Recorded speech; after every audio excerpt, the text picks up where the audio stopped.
ራብ ይቆማል። ሰውየው ይሄን ከጣሉት ራብ ይቆማል።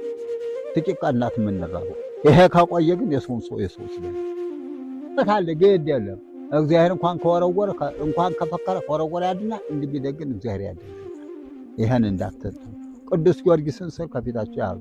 ባሁን የምትወዱትን የቅዱስ ጊዮርጊስ የቅዱስ ሚካኤል ስል ከእጃችሁ የገዳም እምነት ከኪሳችሁ እንዳትሉ እና ልጆቼ ይሄን እምላችሁ መከራ መጥቷል፣ ጽዋ መጥቷል፣ የመከራ ጽዋ መጥቷል፣ ሰማዕትነት መጥቷል። እንዳንሽ ጽዋ መጥቷል። መጠጣት ነው የሚገባን። ማሻሹ ግን አያዋጣም። ማሻሹ አያዋጣንም ብሏል ጠላት። አይቀር ከንቱ እሱም ይታዘበናል። እንደው ኢትዮጵያን ወደፊት እንዴት ያዩዋታል? ኢትዮጵያ ለወደፊት አያል ሀገር ነው የምትሆነው። የጠፋ ሁሉ ይመጣል። ኢትዮጵያን ተሳድቦ ሄዳ ይመጣ። ደሃ ሀገር ማዳም ሀገር ብሎ ሄዳ ይመጣ። ተቸግሮ ሄዳ ይመጣል።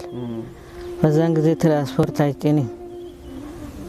ተሳድቦ ሄዳ እንግዲህ ምን ትላለች? እዚህ ላይ እርጉዝ አለች። እዚህ ላይ የተረገዘችው ላሟ ጥጃ ወልዳ አልጠባ አለችው።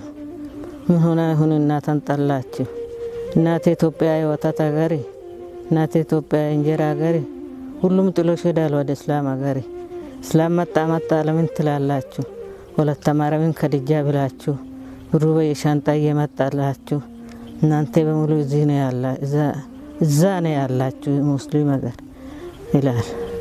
ይሄ ትርጉሙ ምንድነው?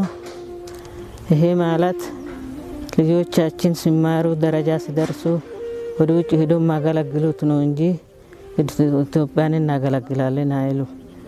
ስለዚህ ትርጉሙ ይሄ ነው። ከኔ ምን አጣችሁ ወደ ሰው ሀገር የምትሄዱ? ወለተ ማርያምን ከድጃ ብላችሁ ሚል ደግሞ ልጆቻችን ክርስትና አስነስተው ወለተ ማርያም ብለን ሰይመን አምባሲ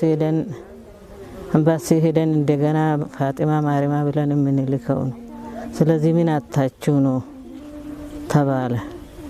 ከዚህ ወደ ውጭ ሄደ ሰው ደግሞ በዛን ጊዜ ኢትዮጵያ ሀገር የተመኘውሽ ምን አይነት ዘመን የተለየውሽ የሚልበት ቀን አለ። ኢትዮጵያ ተሰደን ወደ ውጭ ሀገር ሄደናል። ተሰደው የሚመጡበት ገና ስደተኛ እንቀበላለን ለወደፊት። ኤርትራም ትመጣለች፣ ጅቡቲም ትመጣለች፣ ሁሉም ይመጣል ብሎ ነግሮኛል። ከኢትዮጵያ ጋር አንድ ይሆናሉ ሁሉ። ምን አይነት ሀገር ትመጣለች ኢትዮጵያ ትመጣለች ጅቡቲ ሳንከራከር